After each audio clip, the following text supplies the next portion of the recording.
আল্লাহ রাব্বুল আলামিন কোরআনুল কারীমে বলছেন, ক্বাদ আফলাহাল মুমিনুন, যারা ঈমান আনয়ন করেছে তারা বিজয় অর্জন করেছে, তারা জয়ী, তারা সফলতা অর্জন করেছে, ইহকালেও সফলতা অর্জন করেছে, অর্থাৎ ইহকালেও তারা সবচেয়ে বেশি সম্মানী। ক্বাদ আফলাহাল মুমিনুন, তারা পরকালেও সফলতা অর্জন করেছে, তারা পরকালেও সবচেয়ে বেশি সম্মানী।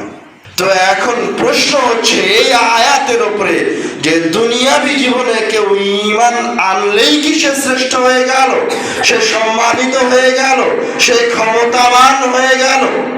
যদি তাই হয় তাহলে আজকে আমি আপনি মুসলমানেরা ঈমান আনয়নের পরেও, ইসলাম ধর্ম গ্রহণের পরেও অপমানিত, অপদস্থ, লাঞ্ছিত কেন? বোঝা যাচ্ছে এই দুনিয়াবি জীবনে সফলতার জন্য, সম্মানের জন্য, মর্যাদার জন্য শুধু ঈমান যথেষ্ট নয়।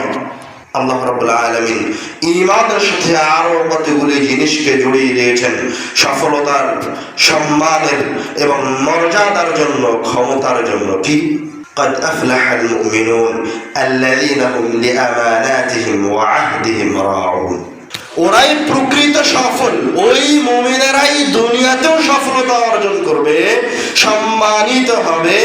আল্লাযীনা হুম লিআমানাতিহিম ওয়া আহদিহিম রাউন, যারা তাদের দুনিয়াবি জীবনে আমানতের হেফাজত করে এবং যারা তাদের দুনিয়াবি জীবনে আহাদ তথা কোন প্রকার চুক্তিকে সংরক্ষণ করে।